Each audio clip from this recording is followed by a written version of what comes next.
What is going on, everybody? Welcome on in. We're back for another week. It's another weekend of college football. We're here in week 11. Couldn't be more excited to get on into it every single week, every single Thursday. We're here with Daily Bread Media to give you a full slate preview. Doing it better than anyone else out there does for college football. Where else are you getting this in-depth information on a weekly basis? It's Daily Bread Media here. JD Yonke, along with my co-host, Kevin Mount. Kevin, how are we doing this week?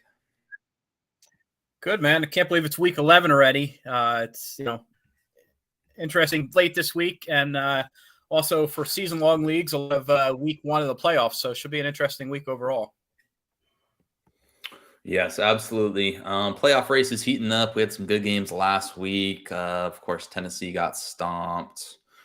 Alabama lost. I'm not usually one who cares too much about the playoffs because there's so many people out there who, if they lose one game, they think their whole season's over. And I wouldn't have watched a single Oregon game after what Georgia did to them, and I would have missed some pretty good games here. So, and Notre Dame beat Clemson. That was obviously pretty great. So the games this week are not very exciting, though, Kevin. Am I being a Debbie Downer? But they don't look very good to me. They're not the best slate. I've certainly seen better. So we're gonna have to pick and choose where we attack. Yes, we are. Absolutely. All right. Let's get into game number one. LSU versus Arkansas. LSU is a 3.5-point favorite. A lot of people saying, that line looks a little suspicious, looks a little strange going against an Arkansas team that's been struggling. Of course, this is a natural letdown spot here for LSU. You just beat Alabama. You just beat your rivals at home. Now you have to go travel to Fayetteville, 11 a.m. local kickoff. Arkansas needs some wins to make sure they even make a bowl game at this point. I saw some pretty stupid stuff on Twitter. I had to tell myself 6 times not to respond to about where's Raheem Sanders going to go after Sam Pittman gets fired. And I hope that person was being stupid on purpose and, not just being stupid. But anyway, LSU versus Arkansas. Kevin, is LSU Jaden Daniels? Are we going to continue to get 50 points from him every week?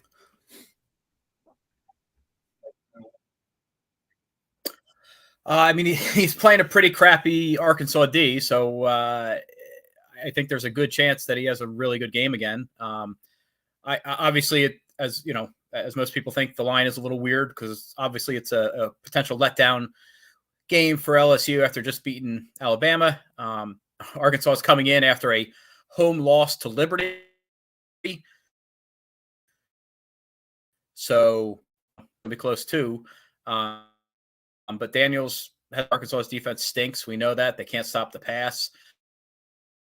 So I think he's obviously in a good spot, and he's doing it with his legs too. So that's great. I don't think I want any action on the LSU running backs just because they split. I'd like to play Booty at 5th. I think he's 5'3". I don't know. Great matchup against Arkansas is terrible, but we've said that a couple times before. He's disappointed. So I think you can play. I think you can play him stacked or you can play him naked. So it really just depends on where you want to go. But certainly LSU is going to put up some points here. Yeah, Arkansas's defense just straight up isn't good. They're 104th in EPA, 124th in explosiveness. LSU's offense is just flat out good, 14th in EPA, 11th in success rate. I'm not really someone who likes to play Jaden Daniels. Of course, that means I missed out on some of his big weeks.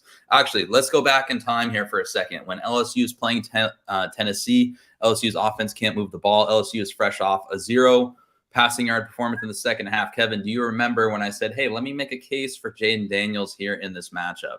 Do you remember that, Kevin? Yep, absolutely. Sure do. Yeah. So, of course, I sat there, made the case for Jaden Daniels.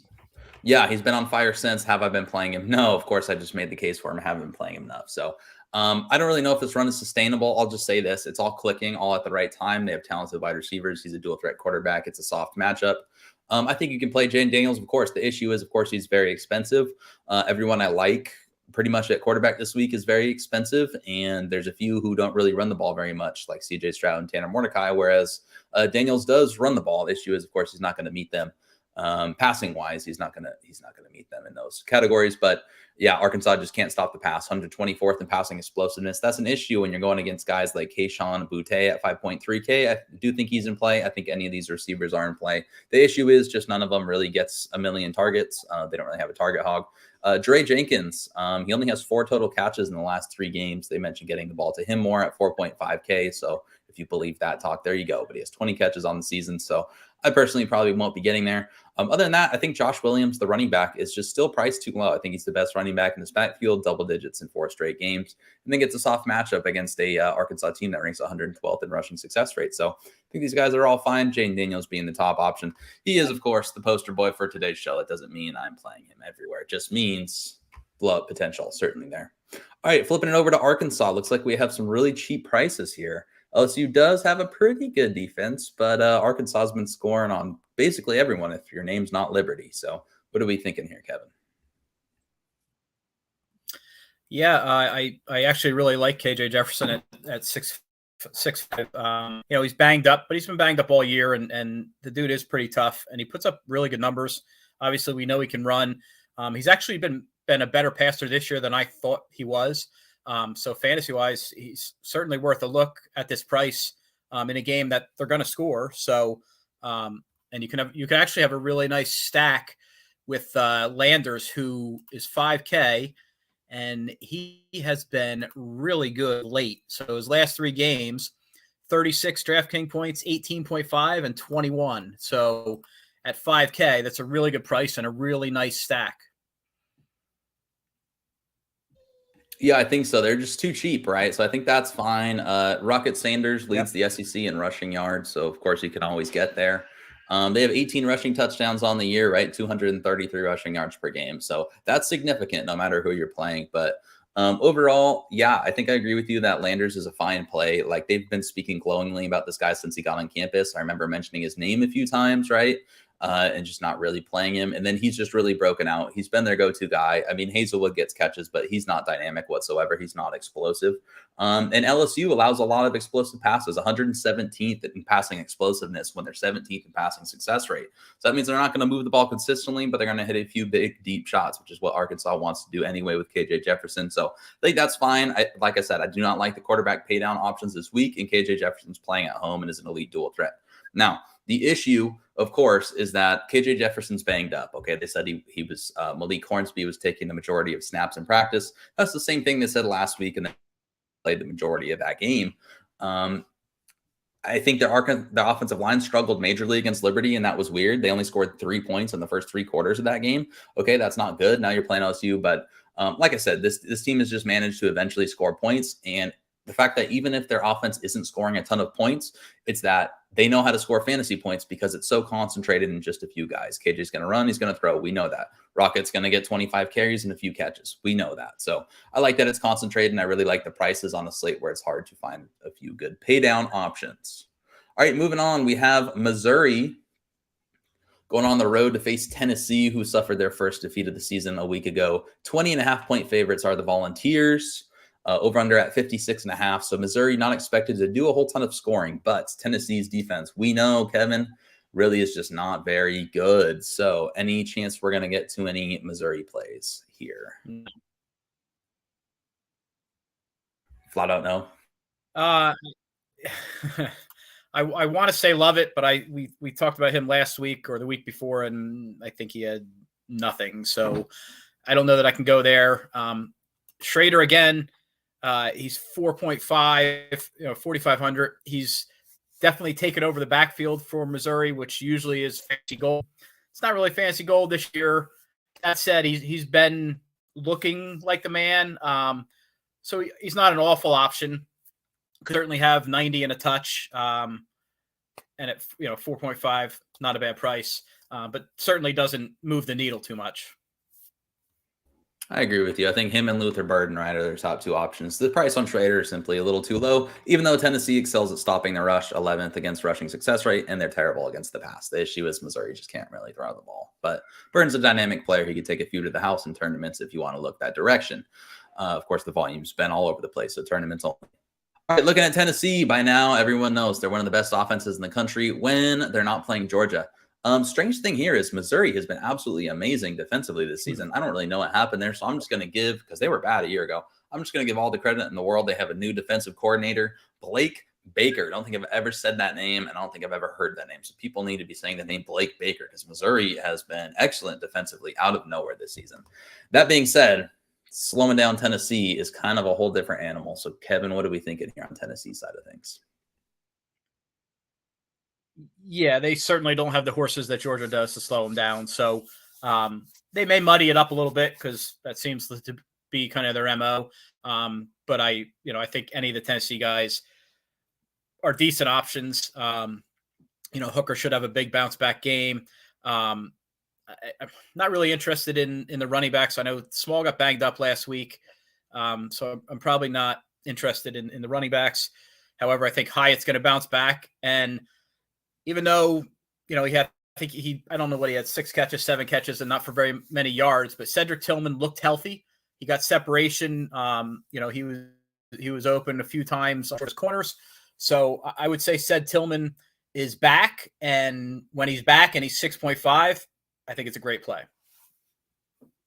Completely agree with you. Of course, you can always play Hooker. I think there are better pay up options this week because I just do think Missouri's defense is pretty good and they do muddy things up. But yeah, the Cedric Tillman price is one that jumps out, one where the pricing is actually a lot tighter than normal.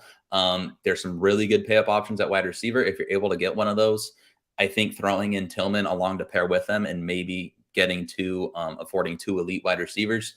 I think he's going to be the most productive wide receiver on this team going forward because I think he's the best receiver. I agree with you. I think he looked awesome. They took the training wheels off last week against Georgia. He in my opinion, was quite clear that the best receiver on their team. And they knew that. He's just going against Keely Ringo, is a very good corner, and at all offensively. So yeah, good job calling out Jabari Small. Yeah, he only played, I believe it was 16% of snaps last week.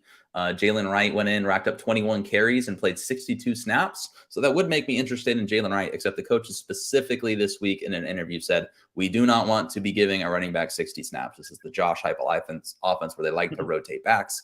And that just kind of has me off either one of them in a tough matchup. Missouri's number 8 in rushing success rate against. So yeah, I think Tillman or Hyatt for me are my preferred options. Hooker is always playable. Hooker should have been above 9K this whole season, and he's not.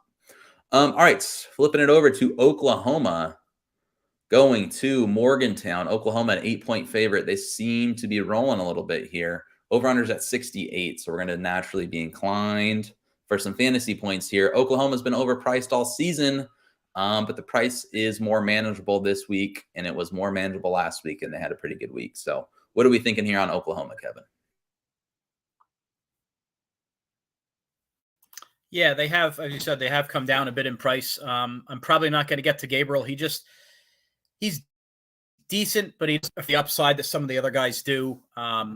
So I think if I'm going to pay him, I'd rather pay up 500 and pay for Daniels at LSU because he has that upside of rushing.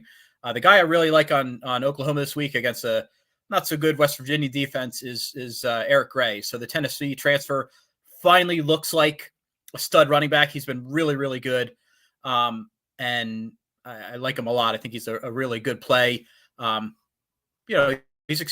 not cheap. He's 7,600, but he's certainly in play against West Virginia.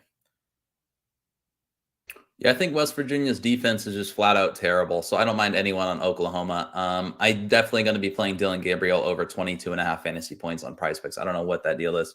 Virginia's defense is terrible at everything, man. 116th in EPA, 103rd in success rate, 109th in explosiveness, and they're really bad. The secondary in particular is dreadful. So I'm interested in the passing game. The issue is the wide receivers just really haven't gotten it done this week. Marvin Mims is always liable for a blow up, but I mean, he's totally unreliable. So tournaments only, and he's pretty expensive for someone who produces maybe once a month at most. And the secondary options just aren't intriguing. Eric Gray has been a superstar. If I'm paying that salary, I probably prefer to play Blake Corum anyway. But again, I think Oklahoma probably scores 40 in the spot, and that makes Eric Gray conceivable. Dylan Gabriel, it's hard for me to get there when just $100 more expensive, all right, at 8.1K is Tanner Mordecai, who threw 9 touchdowns last week and has a matchup against arguably the worst defense in the country. But I still think I can see playing in a lineup, maybe playing both of them. Right. I know it's CJ Stroud on the slate. You probably just want to get there instead of Gabriel, but I do think Gabriel is still fine in all formats. I am interested in him. I never really know how popular Oklahoma is going to be. They were really popular to start the year and haven't been lately. So yeah, fine plays all around. Okay, flipping it over to West Virginia. It's pretty ugly here, Kevin. Pretty ugly. What's JT Daniels was 8 of 22 passing last week for 81 yards. Soft matchup against Oklahoma, but that's terrible, Kevin.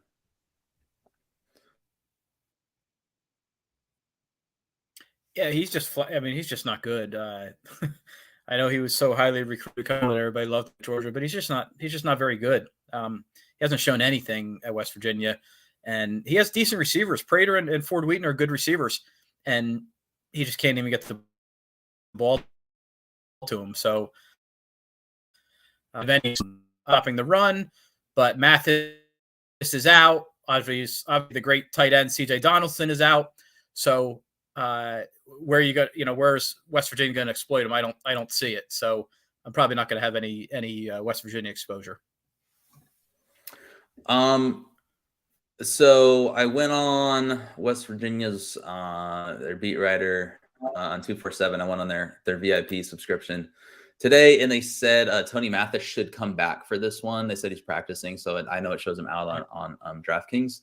And I might play some Tony Mathis because, yeah, JT Daniels has been terrible. They're talking about maybe even playing the backup Green behind Daniels a little bit, but I still think Daniels probably starts, which makes me not really want to play any of the receivers who are a little expensive. Oklahoma's been terrible against the rush, 104th in EPA, 112th in rushing explosiveness. West Virginia has a good offensive line that's kind of been the strength of their team, 28th in stuff rate. Pretty much all the other running backs are hurt. You mentioned it. Donaldson's out for the year. Right. This guy Johnson behind him just hasn't really done much, has not been explosive. So that means that Mathis just could get a pretty good workload. They seem pretty content to run the ball lately, and I think that's going to work. Oklahoma's allowing 200 rushing yards per game, 13th worst nationally. So yeah, I think Tony Mathis is okay. There's some other good pay down options, but I could see myself playing Mathis in some lineups. All right. Flipping it over to, we have a run of like 4 really ugly games here. So these ones will probably be quick. Virginia Tech is playing Duke. I try to follow Virginia Tech football a little bit. My brother graduated from there, so I try to kind of root for him, and it's been bad, Kevin. They're playing for nothing. They can't make a bowl game. In Brent Bry's first year, it's already kind of gotten ugly. They rank outside the top 100 in pretty much every single offensive metric I'm looking at. They turn the ball over a ton, and they also commit a ton of penalties. So brutal watch all around. Can we cross Virginia Tech out here in this spot? I think you can do that confidently, yes. I agree. I don't even think Malachi Thomas is going to play the running back. He's their best player by far, and he's only played 3 games, and he's dinged up. So I think they might as well just preserve the red shirt at this point. All right. Flipping over to Duke. They've been really good in year 1 under Mike Elko. Virginia's defense is just okay, 19th in success rate, but they give up a lot of big plays, and Duke has been getting a lot of big plays. Seems like Duke just needs to take care of the ball, and they should win this one pretty comfortably playing at home. And they've been scoring some points. So where are we looking at here at Duke? It's again, it's not concentrated on a couple guys like that does with some of these other schools. So Leonard's been good at QB, but he's 7.9, so he's just too highly priced for me to play him. He does make some plays with his legs and could have a huge game, but I just can't get there on price wise. Running backs, they run a couple guys, so I'm not going to go there. And receivers, it's where they target, so I'm probably not going to have any Duke exposure. Too hard to predict for me. Yeah, I think Leonard's the top play, and he's just really expensive. He only has 4 turnover-worthy plays this year. Shout out him. That's pretty good. One thing I noticed as I was researching this, I knew Virginia Tech linebacker Alan Tisdale. He's pretty good. He missed the first half of the season, and it was something about eligibility. I didn't know why. I saw this week that it was because he bet on an NBA Finals game, and apparently that breaks, like, they're not allowed to gamble because they're athletes. I don't know. They're not allowed to gamble. It's against their code of conduct policy, like a Calvin Ridley situation, right? Except quite different. So he was suspended for the first half of the season for gambling on the NBA Finals. So don't do that, college football players. Do not do that. All right. Flipping it over.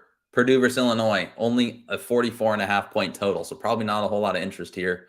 Illinois is a 6.5 point favorite. Purdue not expected to do a lot of scoring. So I guess it comes down to Charlie Jones and Aiden O'Connell have been pretty much their only two guys. Maybe a Payne Durham, maybe a Maccabee. Any interest here for you, Kevin?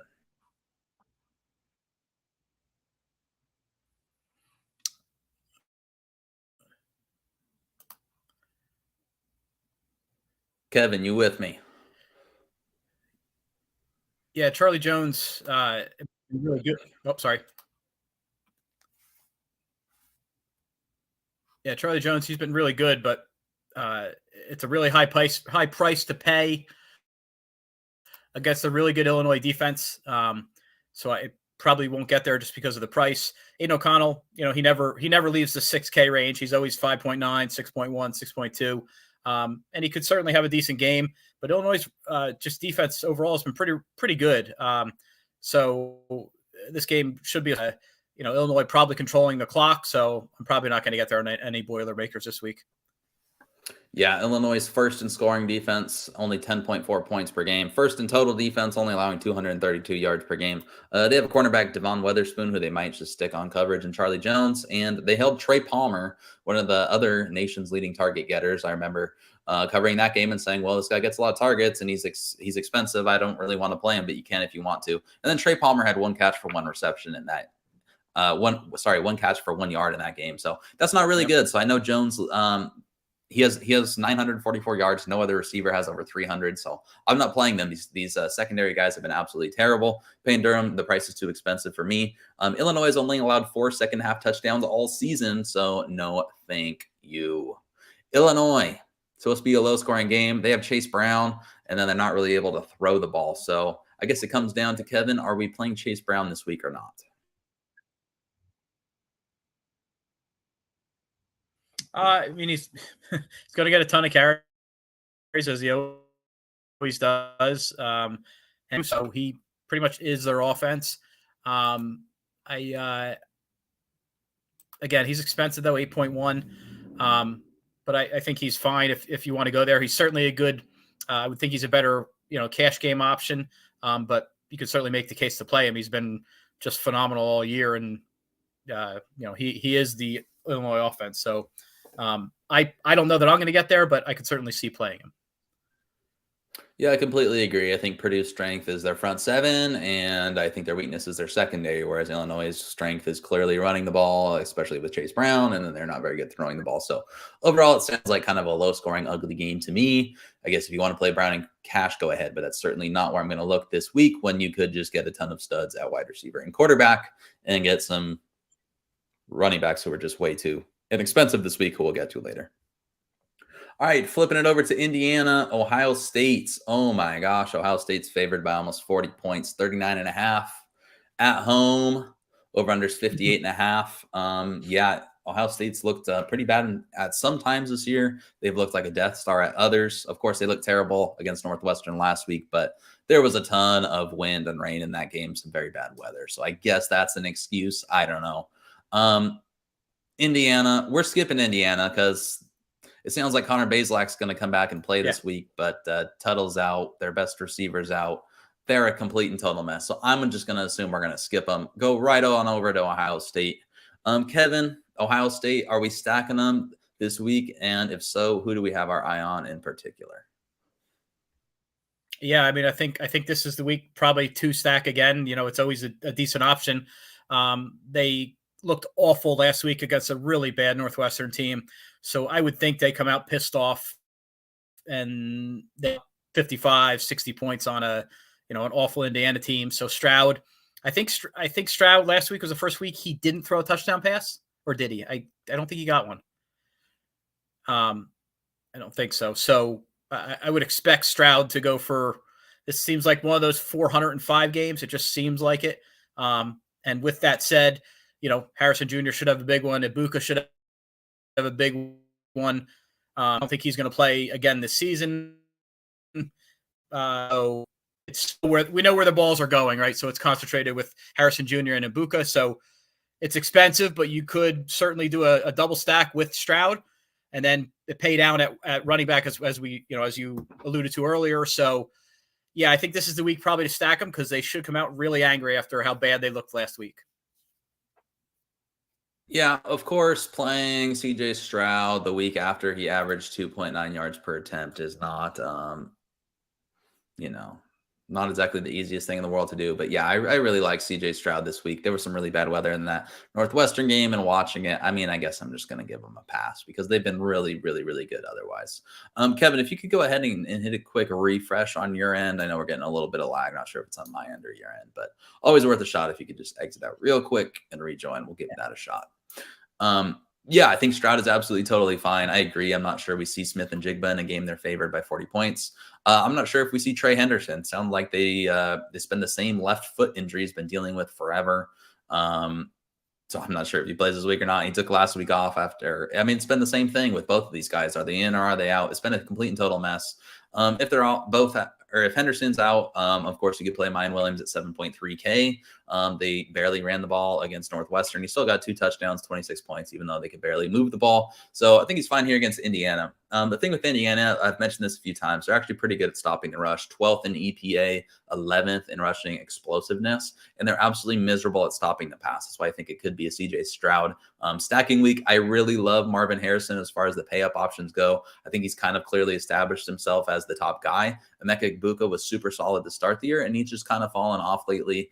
You can see there is 3 games with 11 or less fantasy points in his last 5, whereas Marvin Harrison is just kind of all of a sudden people are like, this kid's the best receiver in college football. And you're like, yeah, I think he might be. So he's still a little bit hit or miss, but I think he should be a hit here against an absolutely woeful secondary that ranks 113th in EPA, 122nd in passing success rate. That's not going to get the job done against the Buckeyes, folks. Not going to get the job done. Julian Fleming, of course, is always a tertiary option. All right, flipping it over to Notre Dame versus Navy. Notre Dame exposed the fraudulent Clemson Tigers last week. That was fun. Now they play a Navy team in a game with an over-under of 39.5. Navy's actually been really good against the rush, 4th in rushing PPA, 7th in rushing success rate. Oops, that's the wrong number. 13th in rushing success rate. And they're absolutely miserable against the pass. The issue here is Notre Dame doesn't really throw the ball well. So, Kevin, they got 2 good running backs that run the ball well, but it's actually kind of not a great matchup against Navy. And then it's a pretty good matchup for Meyer, it seems like. So where are we looking at Notre Dame?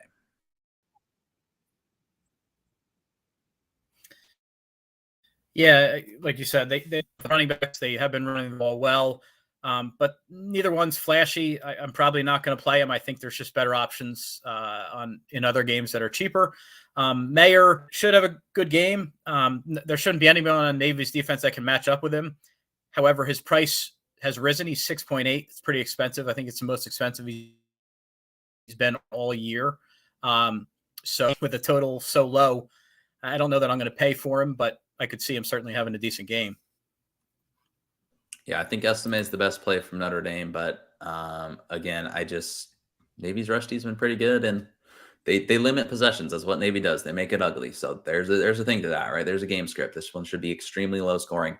That being said, when Navy's played about 3 competent offenses by my count, I guess Cincinnati, I don't know if I'm counting them as a competent offense because they did hold down Cincinnati to 20 points. But anyways, Memphis dropped 37 points on them, SMU 40, and Houston 38. So they have got, but Notre Dame's just not a very explosive team. Navy, Kevin, can we skip Navy? Yeah, absolutely.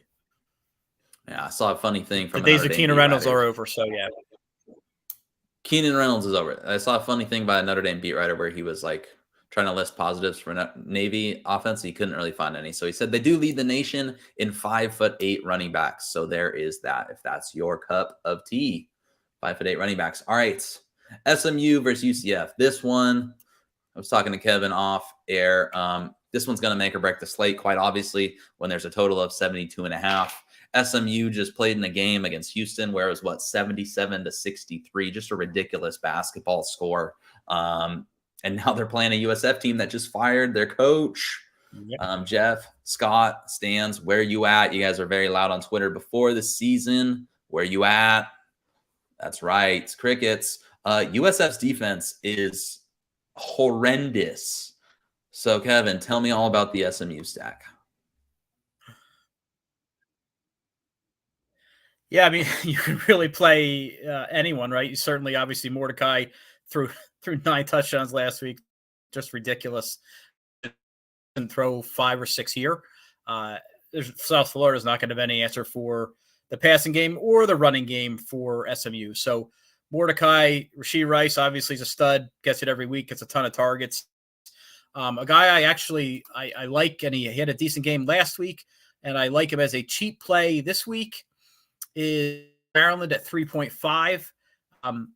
He saw some good work last week, but I like that play at 3.5 if you want to come down on, punt it wide receiver. I think that's a really good price for a game where he could easily have 100 and a touch again.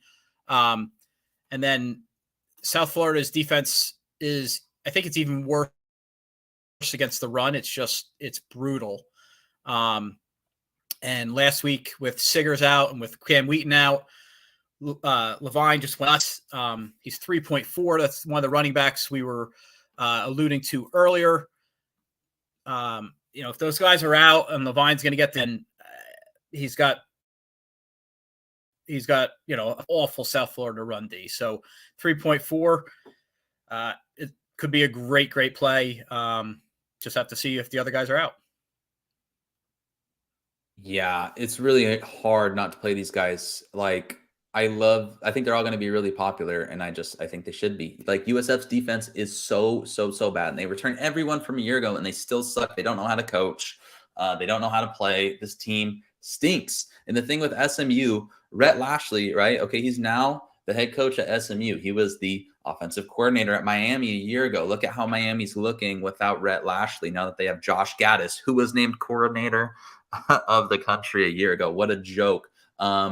Tyler Van Dyke, I thought Tyler Van Dyke was going to be a top 5 NFL draft pick under Rhett Lashley. Now, all of a sudden, the offense is finally clicking. It took a while. It was kind of ugly early on in the season when they had tougher matchups. This is not a tough matchup. They just scored 70-something points, okay? And they should put up another basketball score against USF. They should walk into 40 points. So it doesn't mean Mordecai's going to score 10 touchdowns. It just means he's a fantastic play. I love Mordecai. I love Rice. I'm not really sure I'll be able to pay up for Rice, but if you can, I really don't see why you wouldn't. He's targeted more than just about any receiver in the country. 126th in passing success rate is South Florida. They're terrible. And they're even worse against the rush. So I love Tyler Levine. He might be the top price adjusted play on the entire slate. I don't know what this 3.4 price. I just don't know what that is. I really don't. The algorithm. USF is so bad. 31st against the rush in EPA, 131st. That's dead last. There's 131 teams in the country. You can't be worse than that. It's not possible. 131st in rushing explosiveness. They give up a ton of big plays, okay, and they give up a ton of chunk plays. They give up a ton of everything, rushing touchdowns, you name it. This team just loves letting other teams score touchdowns. So I don't know if it was like a ploy to get Jeff Scott fired and it finally worked and now they're going to actually start playing defense, but I just don't think so. The thing with Tyler Levine that scares me a little bit is this running back room is a mess because everyone's been hurt. Okay, so Belton Gardner might come back this week. Who knows? Well, I guess he played last week, but he wasn't fully healthy. TJ McDaniel played last week. The whoever writes these notes here, I think it's from RotoWire that they put up on DraftKings, thinks TJ McDaniel's the starter. So good for that person for paying absolutely no attention and getting paid money to talk about sports. And then Trey Siggers was out last week. They said he could come back this week. Overall, it sounds like no one's healthy. Oh yeah, Kamar Wheaton's also back there, former 5-star who hasn't been healthy in forever. That's why he's been doing nothing. Overall, I think it should still be Levine. He's been the best running back. They've been searching for any running back to do anything. And then finally, Levine. I mean, this kid runs really hard, and this team should score a lot. So that means he could have 3 rushing touchdowns at 3.4K, and no one would be surprised. Other than that, I love the Maryland call. I know I'm going for a while. This is an important team. Maryland, I love this kid. He's a freshman. He's one of my favorite tight ends in Dynasty. In CFF Dynasty and Redraft, I have a ton of this kid, so I'm glad he's showing out. And then their other tight end, Ben Redding, who caught 2 touchdowns a week ago, is now announced out for the year. So that means even more work for Maryland. I think he's a fantastic paydown option. And then also at 3K, you have Dylan Goffney. Isn't seeing quite a full workload of snaps, but close to it, right? He's not quite a full-time player, but I think he saw 29 snaps a week ago. Had 100 yards in 2 of his last 3 games. Sometimes he does absolutely nothing. Sometimes he does a lot. And against a terrible USF team, he could do a lot here. So I think they're all fine options. I actually think they're all great options. So choosing the right one's hard. I could see playing as many as 4 SMU guys in my top lineup. I'm going to try to keep it to 3, but it's going to be hard not to get to 4. Anyway, SMU, they gave up 63 points last week. They're not a good defense whatsoever. And USF actually has a pretty good offense, 37th in EPA, 19th in explosiveness. So Kevin, tell me about the USF comeback. Yeah, I think you can have a comeback at all positions, right? I know there's not a lot of pay down options at quarterback this week, but Marsh, Catravius Marsh played last week and wasn't awful. He scored 19 DraftKings points. He's playing a terrible, as we said, a terrible SMU defense. Certainly the look, and he has a really good receiver, Xavier Weaver at 5.9. He's been really, really good. I don't think I have an answer for him. So you could certainly stack that. And then when you look at running backs, Beatty's been really good too, home run hitter. And guess what? SMU gives up a lot of home runs. So 5.3, I think he's a good play too. So really it's going to come down to how much exposure do you want in this game. I think you're going to need some. I don't think it would be crazy to throw an oddball lineup out there and stack the hell out of it completely. Just hope for another SMU Houston game and really from both sides in your lineups this week. Yeah, I mean, it just feels too easy and like you shouldn't do it in tournaments. But like, guys, USF gave up 54 points to Temple last weekend. Temple. It's bad. So yeah, I like the call out, but Marsh at 5K, I agree. There's not many great pay down options. I'm actually considering him putting him in some lineups. They haven't really taken the reins off of him yet, but like he's averaging 8 yards per passing attempt, and he does run the ball a little bit. So if he can stop losing fumbles, maybe he'll actually be productive here. Yeah, I think Weaver's the top option at 5.9K. I think he's absolutely fantastic playing cash. He just gets absolutely peppered with targets. Jimmy Horn is one of the fastest players in college football, and you mentioned it. SMU likes to give up home runs. So Jimmy Horn could make sense in tournaments here. The issue is they just don't give him the ball at all. I think he had 3 targets last week. That's not going to cut it. And then Batty is fine. I don't really love playing USF running backs because they don't get a huge workload, but SMU stinks. Okay. Going against Ole Miss. 11.5-point favorite is Bama on the road. Ole Miss, 64.5. Lane Kiffin. Gee, I bet Alabama is really happy they have Bill O'Brien and not Lane Kiffin. Psych. Anyway, Ole Miss's defense stinks. So are we loading up on Bama this week? I don't know about loading up, but obviously Bryce Young, should be a really good option. Should have a ton of passing yards. You could certainly play him. I'm not going to pay 8.7 for him, but you could certainly make the case where he's playable. The receiver room is kind of a mess. Ja'Cory Brooks, I think, is the most talented receiver they have, but nobody's been consistent for them. One guy who possibly you could look at, and he actually played a little bit last week, and well, forget that. I was going to say JoJo, but I think I'm just trying to wish that to happen. So I don't really know who you're going to play with Bryce Young. So if I'm playing Bryce, I'm probably just playing him alone. And you can go Corey Brooks, but I don't really know where to go at the receiving position. Yeah, I think a Bama blow up is definitely possible here. This is the first time they've lost 2 games prior to Thanksgiving since 2010. And I mean, I've mentioned, dude, this Ole Miss defense is not good. Not good whatsoever. They're 112th in standard downs EPA, 99th in standard down success rate, and you're going to play Alabama with those numbers. I don't know. At this point, I'm just kind of thinking I'm not going to play a total blow up. I'm probably not going to play a ton of Bryce Young. It could happen. I agree that Ja'Cory Brooks is the top stacking option. It looks like he's really I might play some of him this week. He had 18 targets a week ago. He's really establishing himself. I don't think he looks particularly good. There were like 2 plays where I was just like yelling at him in that LSU game, man. He made a really, really bad drop that cost him in particular. But they're peppering him with targets and no one else has really stood out. That being said, I think Bryce Young is not fully healthy. I think the receivers are not as good as they're used to. I think Bill O'Brien's kind of an embarrassment as the offensive coordinator. So I'm not projecting them to score 50 points in this matchup. I think if you're going up against an Ole Miss defense that is really weak along the front 7, they're 112th in line yards, 100th in stuff rate. Like all of their top 8 tacklers are defensive backs. It's very strange. I think they're very soft and they could get pushed around. Now, I know Alabama's offensive line has not been playing well. This seems like a get right spot, I guess. I don't really know, but their offensive line coach, Eric Wolford, I wanted to get out of because I don't know what the hell this guy is doing. How are you Alabama? You rank 121st in line yards. That's not good enough.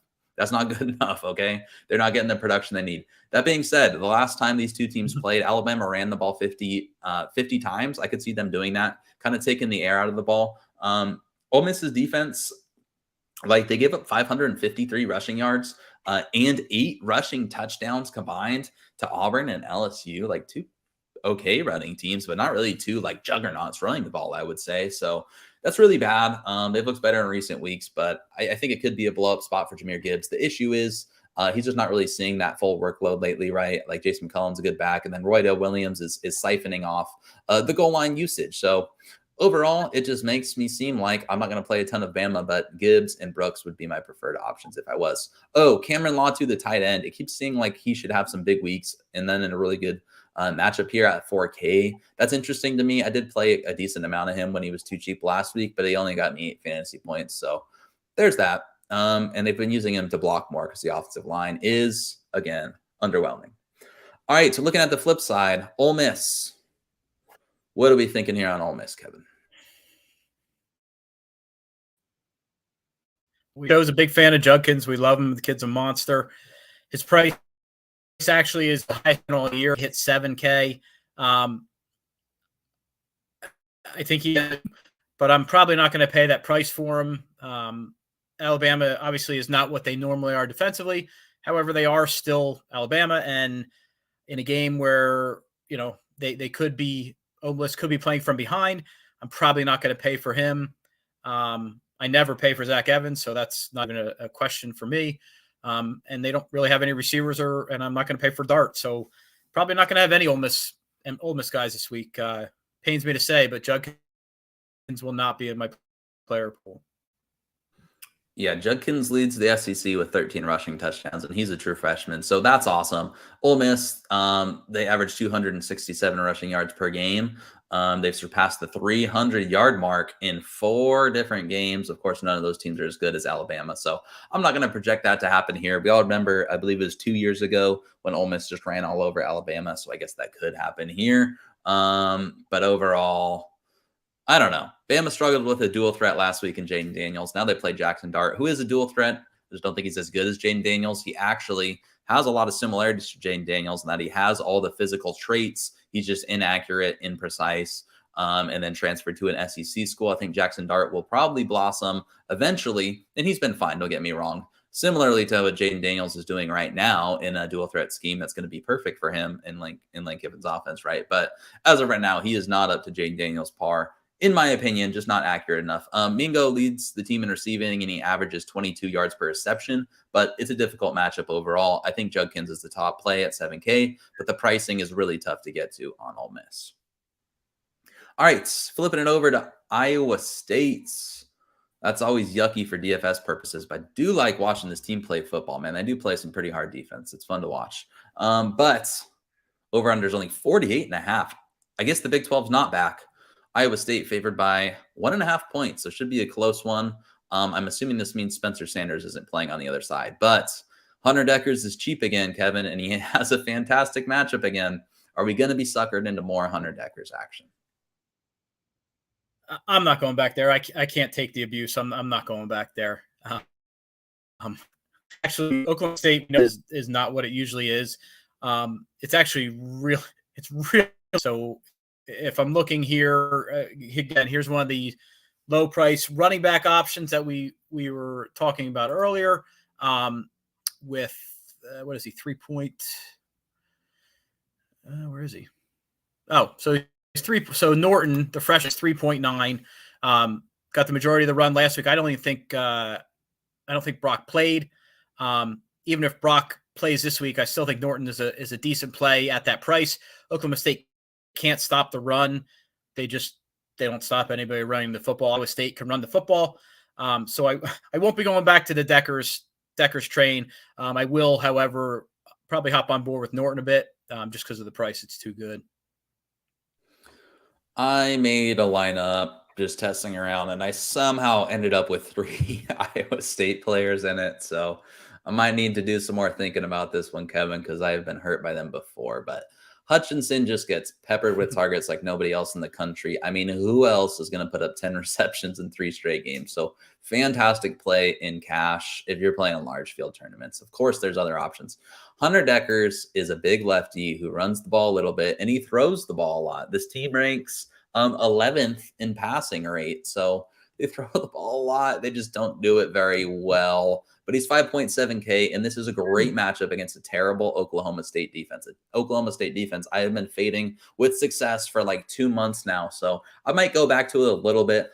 They give up so many big plays, 126th in explosiveness overall, 121st in passing explosiveness. Just pretty much every other play is going for chunk yardage. The issue, of course, is that Iowa State is not explosive whatsoever, 102nd in explosiveness overall themselves. So I think either of those two are fine. I agree with your call. This is Cartavius Norton's backfield from now on, and he's 3.9K. The book on Oklahoma State for a while is that they couldn't stop the pass and they were decent against the run. Now they're just absolutely dreadful against both. So Norton had 2 touchdowns a week ago, and he's getting used in the passing game, 7 catches over his last 2 games. That makes Norton absolutely fine in all options. I think Levine is probably still the top pay down back, just because Iowa State's offense is always liable to score 9 points and 0 touchdowns because they're not very good. But it's very concentrated, and it's a very good matchup. All right, Oklahoma State. I assume Spencer Sanders isn't playing. Half the team is out. What the hell do I do here, Kevin? I'm not playing anybody against Iowa State. Those teams that they muddy it up the waters too, and with Spencer Sanders out and half the receivers hurt, I'm not playing any pokes. There's no reason to for me this week. I agree. This is your weekly obligatory Bryson Green mention because I don't hear anyone else mentioning this kid, and he had 11 targets, over 100 yards last week. I told you this guy's really good, and they refuse to price him up, and people refuse to talk about him. I don't really know. I think it's because they're hurting because of their Jaden Bray ownership, but he's really good. It's a tough matchup, so I probably won't get there a lot this week. It's just a tough range. In my opinion, I'm either paying up or paying down at wide receiver. And if you're in that range, that's kind of the Cedric Tillman range. That's kind of the Matt Landers range, who I do prefer a little bit this week. All right, Louisville going against the now exposed fraudulent Clemson Tigers. This game was really close a year ago. If you'll recall, it came down to basically the final possession. I think Louisville had a 4th and goal that they didn't convert, if I'm recalling correctly. Malik Cunningham, Malik McHale, whatever he's going by nowadays. The quarterback, okay, for Louisville, it was given some strong quotes during media days, ACC media days, about how we had him on the hook. We let him off the hook. This year it's going to be different, and they know that. I'm almost inclined to believe him because Louisville's won 4 straight games by double-digit points, and Clemson's a fraud. Of course, Clemson playing at home, they never lose at home, so that's tough. But if you're going to give up 263 rushing yards to Notre Dame, and your defense, I mentioned it earlier, like Clemson's defense has not been performing as elite as everyone seems to think they are. They aren't even really top 30 in anything I'm looking at here. So I'm not really sure what the deal is. They're talented, but they're not great, and they don't have Brent Venables anymore. Kevin just drops. That being said, I'm not really going to play a lot of Louisville guys because the pricing is pretty accurate. Cunningham's always liable to put up 40 points. I don't care if it's Clemson. This kid is always liable to run for 3 touchdowns. Tyon Evans, the running back, came back. He's their lead back at 5.4K, but I know Notre Dame ran for 263, but I think they're a little bit better than Louisville. Louisville ranks 83rd in stuff rate offensively. So that has me not super interested in the pass catchers. I don't play Louisville pass catchers. So basically I said all that to say I'm not going to be totally owned on Louisville, even though I do think they could cover and I do think they could win this game straight up. Kevin, Louisville, any ownership? Not really. While Clemson not as good as everyone says they are, I'm not trying, and that sets the world on fire. So no Louisville for me. Dokie. Yeah, Louisville plays at a pretty slow pace too.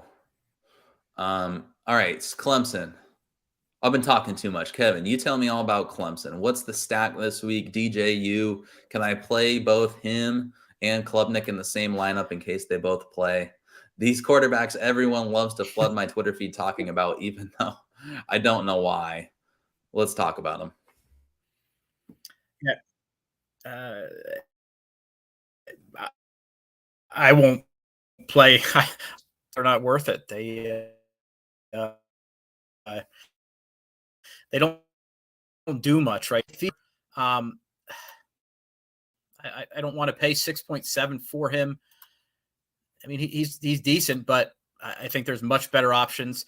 They don't have anybody that I want to pay for at wide receiver and nobody at quarterback. So I don't see any reason to play any of them, especially on a slate where you can play cheaper running backs that have potential for 120 and 3 touchdowns. So no Clemson for me this week. Well said. Shipley's the interesting guy, and Louisville's good against the rush, 17th in rushing EPA. So there you have it. Bo Collins, the wide receiver with freakishly long arms, is out for the year. So if you want to talk yourself into some backup Clemson options, go ahead, but I don't think they're very good. Okay, Nebraska's playing Michigan. Kevin, wow, you better start drinking early, my friend. Nebraska, 30.5-point underdog, going to the big house, over under at 48.5. Casey Thompson sounds like he probably won't play. He wasn't throwing as of Tuesday, as of Wednesday's practice. So Logan Smothers, the guy so bad I don't even know his name. Yikes. Logan Smothers. Can I stack him with Trey Palmer? Well, let's just say the one catch for 1 yard that Palmer had, he might double that this week. He could have 2 for 2, but that's about it. It's going to be brutal. So yeah, it's brutal. It's just not good times in Lincoln. There's no reason to play any of them quickly. It's not worth it. Michigan's going to destroy them. A 30-point line is about what it should be. So yeah, there's no reason to play in Nebraska, guys. Look to Michigan. I think Michigan's going to ground and pound them. Blake Corum obviously should have a normal 120, 130 and 2 last week. So last week he was dealing with the flu. I don't know if you watched the game, but he was puking after one touchdown, 1 yard touch, and they didn't see him much the rest of the game because apparently he was dealing with the flu, so they didn't need him. So Donnie Edwards stepped in, had more carries than he usually gets. I think this is a game where you can play both of them again. They're going to pound them. Nebraska will have no answer for the Michigan ground game. So I don't play Michigan. There's no point in looking at any of those guys. So I think it's a pretty steady course of the 2 Michigan running backs. Yeah. The most interesting thing about this Nebraska football team right now is like Mark Whipple and Mickey Joseph having a weird pissing contest where, of course, you're going to want to just keep the ball on the ground and limit possessions against Michigan. And Mark Whipple doesn't know how to do that. So the interviews have been actually kind of funny this week. Anything other than that's not interesting. Their defense does not have the players this year. They're just not good at any level. I think Blake Corum could have 5 touchdowns in this game. He's now 3rd in the Heisman voting. He's up to plus 600. Sounds like he should be healthier, a week removed, and this is a smash spot against a Nebraska team that ranks 106th in rushing success rate. So I love him. I agree. I've been I don't know when Donovan Edwards is going to pop up. Every time I play him, he gets 12 points. Every time I don't play him, he gets 28. I think this guy is an NFL running back. I think he's one of the best running backs in the country. I think he's an elite receiver, and I think he's a very good rusher of the football. So you can always play him. I think this could be like a 50-3, 50-6, something like that game where they both pop off. JJ McCarthy, I've like tried to get cute and play him at points, and I've just been so bad at it. So I'm off the bandwagon at this point, even though he does run the ball a lot and does, efficiently throw the ball, just not enough, right? It's just quite clear they're going to do what they have to do to win, and that's it. And then Ronnie Bell, yeah, I'm not playing him, but in the afternoon slate, there are no good receivers. So if you're playing the afternoon slate, you can play Ronnie Bell if you want to. Okay, Maryland going against Penn State. Maryland. Sounds like Tua's little brother's coming back for another year. That's the most interesting news I have on Maryland football. Nice we get a Tonga Bailoa in college for like 8 straight years, whatever it is. They're going against Penn State, who's kind of clicking. 10.5-point favorite is Penn State in Happy Valley. Tough matchup for Maryland, Kevin. I know we're not big fans of playing these guys. They spread the ball out a little too much for our liking, but anyone you can get to, the prices are cheap this week. They are cheap, but I'm not getting there. As you said, they spread it out. And Hemby, he's had some good games, but I think Penn State will shut him down. So I won't be playing any Terrapins this week. Yeah, their two best guys, surprisingly, have been Hemby at 6.4, and Penn State's been really good against the rush every game they've played except for Michigan, and Maryland's not Michigan. And then Deitches, their tight end, who I do really like, but if you have 2 catches since week 8, then it's hard for me to play you in DFS for obvious reasons, but he's a good player. Rakim Jarrett sounds like he's going to play this week most likely, but still questionable. So yeah, not interesting to me. Playing people against Maryland is usually something I am interested in, Kevin, but Maryland's been actually okay defensively this season, to my dismay. 33rd in EPA overall, 11th in explosiveness. They limit explosive plays. And I kind of think Penn State is most interesting when they're getting explosive plays, but the prices are very cheap. They're decent for the wide receivers and very cheap for the running backs. And you had some good calls on the running backs last week, so I'm going to let you preach to me. Yeah, I'm probably again looking at the running back room at Penn State, right? Katron Allen is proving to be here anyway. He's proving to be the better back. He's slowly kind of taking control of the backfield. Had three touchdowns last week, I believe. And I don't see any reason why he doesn't go for 100 yards and 2 more. And at 5.7, he's just too cheap. Maryland can obviously, stop the run a bit, but Penn State's going to wear him down. And Katron Allen is that grind you down guy, right? Singleton is the home run hitter. Could certainly take one to the house anytime, but Katron Allen pounds you. He runs really, really hard. So I think he's got he'll have 102. So 5.7, I'm very interested in Katron Allen, and I think he'll be a not so highly owned tournament option. So I really like Allen. Yeah, I like Allen. I think even Singleton behind him, he's still an explosive player. He could pop off at any time. So I like them both. Last week, they only had 2 healthy running scholarship running backs. And it sounds like Kayvon Lee still isn't practicing as of Wednesday. So I think those guys are both fine. Of course, them splitting the workload isn't something I love, but home game, both look great. And yeah, I agree with you. Katron Allen, man, more people need to be talking about that kid. Very fun to watch, and he's been very impressive. I think I saw last week both he and Nick Singleton either broke or tied the school record for rushing touchdowns by a freshman. And they both did it like in the same game for the same team in the same season. So that's cool. Other than that, UCF going against Tulane is the last game we have on tap. This should be a good one. I feel like this is the 3rd straight week. The last game we're talking about is one I'm calling the battle for American supremacy.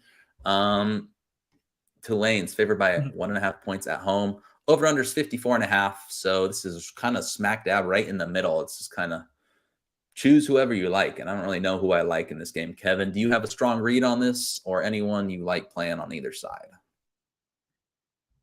I really don't. I think this will be just kind of a grinding game. I'm certainly not going to Pratt for Tulane because he just doesn't do anything. There's a reason he's 6.1. I'm finally convinced of that. I'm not there. Tajay Spears, I love. The dude has been a beast. But UCF isn't awful against the run, so I don't know that I'm going to pay 6.5 for him when there's other options cheaper that I personally I'd rather probably have Katron Allen this week than Spears, so I'm probably not going to get there. And we obviously don't play any Tulane receivers because we don't play Tulane receivers. There's no reason to. UCF, the only interest I could have, and I liked him last week, and he had a real big week, and again he could have another big week. Is Harvey at running back? He's been by far their best running back. He's really explosive. He's been doing well receiving out of the backfield receiving. So you could do worse than Harvey. I mean, last week he dropped a 25. The previous week he had a 23. So for that price, he's not bad. Yeah, I think you hit it on the head. Like, the pricing is just good. I agree. I don't really know if these teams will pop off. I think it's two pretty good offenses, and I think Tulane's defense is very good, whereas UCF's is just meh. Who knows if John Reese Plumlee's going to play? Obviously, that makes a big difference for these guys. I think that would hurt everyone on UCF's appeal just because Plumlee siphons off a lot of the usage. But yeah, that was a great call on Harvey. And I mean, I think he's the best fantasy back on this team. If you play season-long fantasy and you plan on playing in the championship, which if you're still playing at this point, you probably have hopes to, unless your playoffs haven't started.